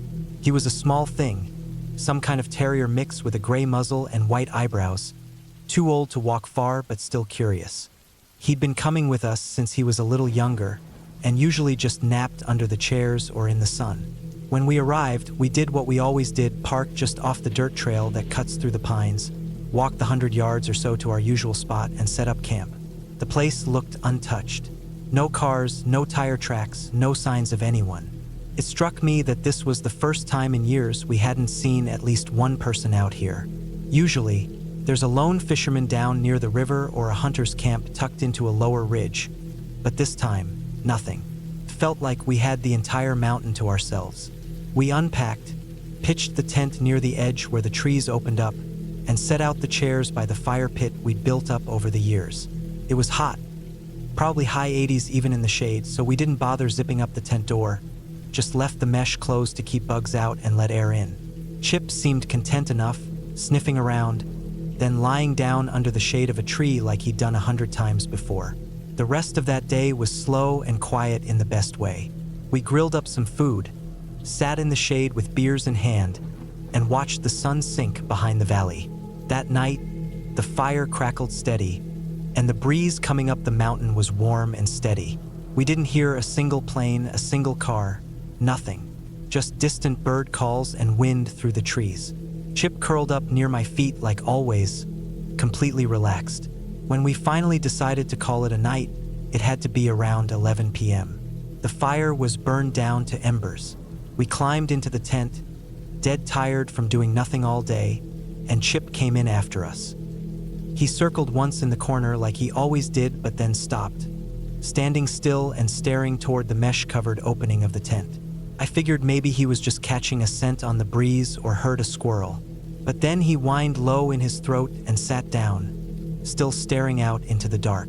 It wasn't until he got back up, paced to the door, and started sniffing like he was tracking something that I started to pay more attention. He wasn't barking yet, but he wasn't acting like himself. Normally, once he's down for the night, that's it. Nothing wakes him up, not even us getting in and out of the tent for bathroom trips. But now, Even though the fire had died out and there was only the faint moonlight filtering through the mesh, he was on alert. I got up, unzipped the mesh door, and stepped out. The clearing was dark, and the trees just beyond the fire pit blended into solid blackness. I didn't see or hear anything, not even the wind. Jess followed me out, and we stood for a bit, scanning the woods with our flashlights. Nothing moved. No eyes reflected back at us. No rustling. Nothing. After a few minutes, we chalked it up to Chip just being weird and sat back by the fire ring, tossing on some dry sticks to bring it back to life. Chip came out of the tent and sat next to us, but he didn't lay down. He kept facing the same direction, toward the tree line on the east side of the camp. That was when we heard a single crack of a branch from that direction. We both froze. It was close, but not too close, maybe 30, 40 feet out in the trees. Could have been anything. A deer, maybe. But then Chip growled. Not just a little warning sound, but a deep, sustained growl that raised the hair on the back of my neck. His hackles were up, and his whole body was stiff like a statue. I reached behind me for the hunting knife we'd brought and handed Jess the hatchet. We sat like that for probably an hour, staring into the dark, listening, trying to tell ourselves it was nothing. The fire crackled between us, casting flickering shadows against the trees, and every now and then we'd hear a twig snap or what sounded like something brushing against bark. Chip never took his eyes off the woods. At one point, the growling stopped, and he laid down again. I thought maybe it had passed. We started to relax a little, talking softly to each other about heading to bed soon. Then, suddenly, Chip snapped upright and started barking. Ferocious, rapid barks, deep in his chest, like I'd never heard come out of him. He lunged a few steps toward the woods, still barking and snarling. My heart was pounding so hard it felt like my chest might split. We both bolted for the truck, yanked open the doors, and Chip leapt into the back seat without being told. I slammed the doors, locked them, and flipped on the headlights. They lit up the clearing, but nothing was there. Just trees and our half-lit tent. We sat in silence, holding our breath, trying to hear over the sound of our own pulse. My hand was tight on the knife in my lap, Jess holding the hatchet against her thigh. After 30 minutes passed without anything happening, we convinced ourselves it was safe enough to sit by the fire again. We didn't want to leave if it was just a passing animal. It didn't make sense to pack up and go just because of a deer or a curious coyote. We got out, moved our chairs a little closer to the truck this time, and sat down again with Chip at our feet. He stayed tense but quiet, ears up, eyes locked on the woods. Then came the sound that finally made the decision for us. A loud crack, clear as day, a thick branch breaking under weight. Not a twig, not brush being pushed through. This was 10 feet away, maybe less, just beyond the firelight, on the edge of the clearing. We both jumped up, and before we could say or do anything, Chip let out a high-pitched snarl and bolted for the truck again. We didn't wait. We got in, slammed the doors, and Jess started the engine. I turned on the brights and aimed the truck toward where the sound had come from. Still nothing, just trees. We didn't pack anything. We didn't douse the fire. We didn't even grab the tent. We drove straight down that mountain road, the truck rattling and bouncing as we tore through the ruts, headlights cutting through trees and dust. My heart didn't stop hammering until we hit the main road half an hour later. We made it back to town just before 2 a.m. and parked in the lot of a gas station that was always open. Chip was curled in the back seat but still alert, eyes open, head up. We sat there in silence for a long time, neither of us really ready to speak. Later that morning, we went to Jess's parents' place and told them what happened. They laughed it off, said we got scared by a deer, called us chicken shits the whole weekend. We didn't fight it. We just nodded and smiled and let them joke. But we knew better. We knew how Chip acted every year before. We knew what a deer sounds like, what a coyote sounds like. We'd spent enough time in the woods to tell the difference between small animals moving through brush and something large pacing just out of view. And we hadn't even mentioned the wolves. Around 9 p.m., before everything happened, we'd heard them. Their howls started low and distant, rolling over the ridges like a warning. They weren't that close, but they echoed loud enough to give us pause. We'd been in that area enough to know they were a normal part of the ecosystem. But hearing them in person, in the wild, even miles away, puts your nerves on edge, especially knowing how they hunt, how they circle, how they wait.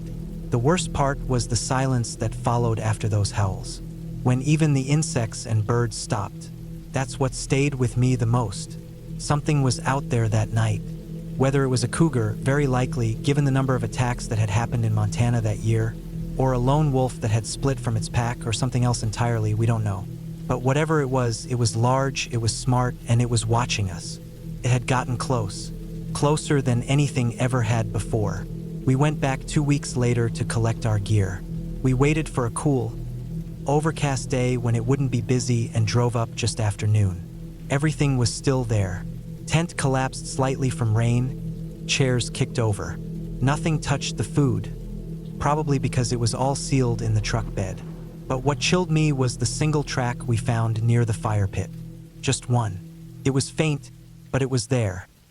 A large cat print in the dry dirt, partly blurred by wind and weather.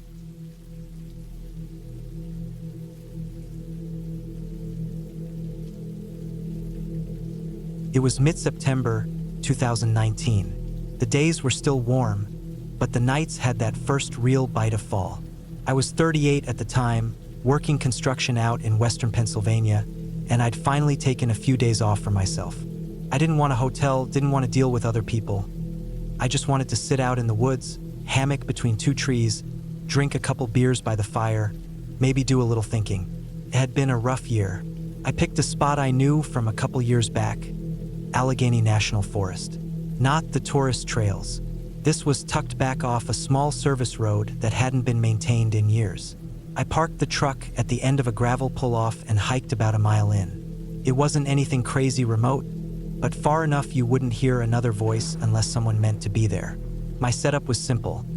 Hammock strung between two strong maples, a rain tarp overhead, small fire ring I dug myself, and a bear bag line thrown over a high branch nearby. I had a mess kit, headlamp, big mag light, basic gear. I brought just enough food and water for the trip. I wasn't out there to test myself or anything, just wanted to unwind. The first 2 nights were perfect. Quiet. I didn't see or hear a single soul, just the rustle of squirrels, the occasional distant owl, and the wind through the leaves. I kept a small fire going both nights, slept warm in my bag, and spent the days hiking some trails nearby and reading in the hammock. By the 3rd night, I was completely relaxed, maybe too relaxed. I turned in early after eating some beans and rice I cooked up over the flame. Hung my food bag high up in a pine just to be safe and crawled into the hammock with my knife sheathed on my belt like always. I remember waking up at some point in the middle of the night. Nature called nothing unusual. It must have been around 2 or 3 in the morning.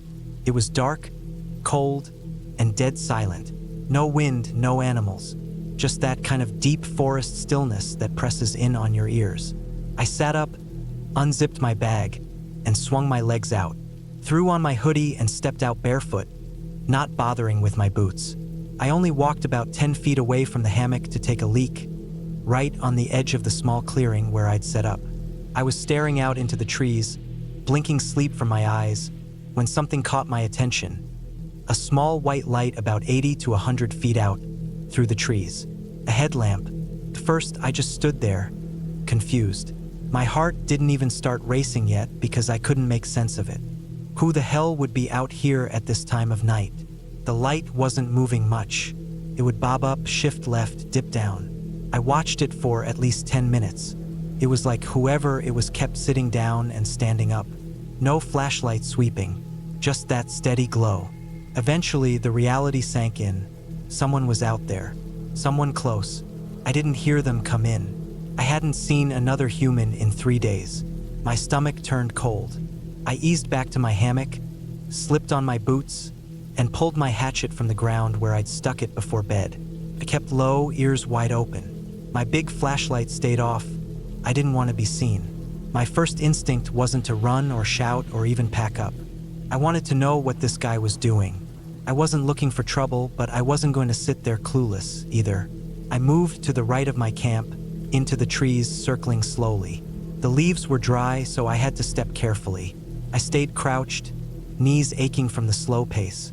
I made it about 50 yards out from my hammock when I turned back toward the light, angling to get closer. That's when I saw it, another headlamp.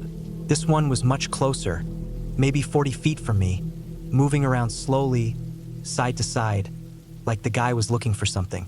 Panic hit me then, full force. There were at least two of them. I hit the ground, heart thumping, and covered myself with leaves the best I could without making noise. I could see the second guy clearly now. He didn't have a pack or gear, just jeans, boots, and a light hoodie. He didn't seem drunk, but he wasn't walking steady either. He stopped about 10 feet from where I was laying. I didn't breathe. I didn't move. I watched him pull out a cigarette and light it, the flame briefly lighting up his face.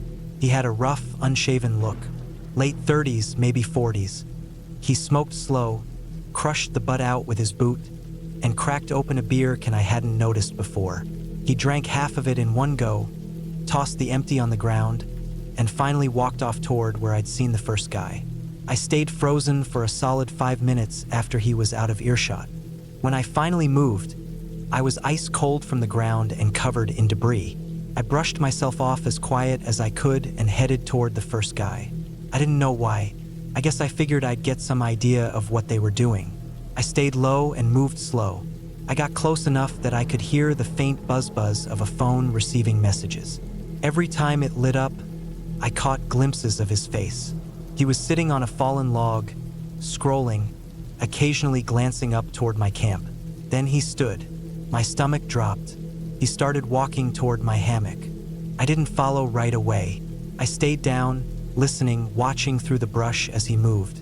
Once he was far enough ahead, I crept behind him, circling back the long way to avoid running into the second guy. When I got within sight of my camp again, I stopped cold. Flashlights were flashing wildly. I could hear them rifling through my gear, stepping on things, throwing my mess kit.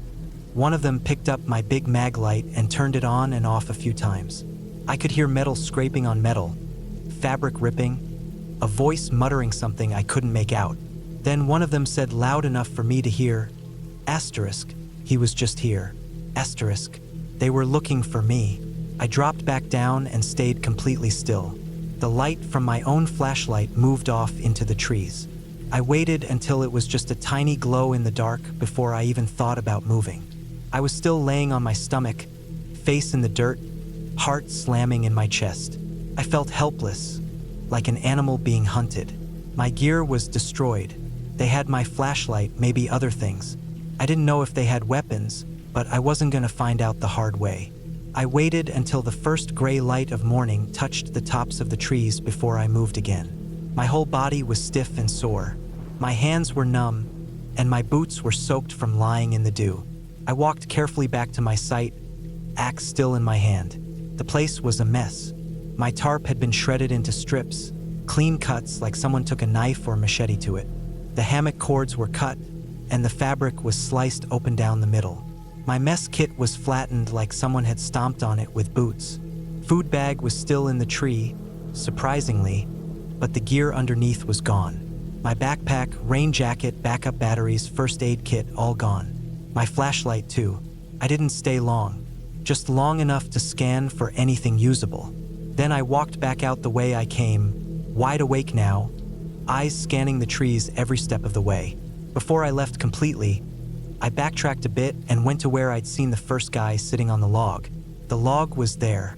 Around it, I found 8 crushed beer cans, several spit-out chewing tobacco pouches, and an empty red lighter. All of it looked fresh. I moved over toward the area where the second guy had stopped by me. I didn't have to look hard. There were a dozen cigarette butts all in a circle, stomped out carelessly. Beside them was a crumpled plastic baggie, torn open, with a thin white dusting inside. I didn't need a lab to tell me what it was. Meth. That explained the behavior. A little further off, I found something else. A human pile of shit with no toilet paper nearby, just left there in the open like an animal. I didn't feel scared anymore. I just felt sick, disgusted, angry. These weren't guys camping. They weren't hikers. They weren't lost. They were just drugged out, unstable people who stumbled into the woods and tore up someone's sight for no reason. And I'd almost walked right into them. When I finally got back to my truck, I didn't relax until I turned the key and heard the engine start. The sun was fully up, bright and warm through the windshield. You'd never guess from the way the world looked that anything had happened the night before. But I knew. I'd seen it. I'd felt the kind of cold that doesn't come from weather. I reported it to the nearest ranger station, not that I expected much to come from it. I told them where it happened, what I saw, what I found. They wrote it down, thanked me, and said they'd take a look. I never got a follow-up call. Never saw any news about it. I haven't been back to that spot since. I still camp, but never alone, and never off-trail like that anymore. I keep an extra phone now. I keep gear locked in my truck. I carry a better knife. I don't sleep as soundly out there. The scariest part wasn't the meth or the machete or even the fact that they trashed everything I had. It was the way they were watching, how close they got, how quietly they moved. That moment when one of them said, "He was just here." That still sits in the back of my mind when I close my eyes at night. That night reminded me of something I'd forgotten over the years. In the woods, you might be alone, but that doesn't mean you're the only one out there.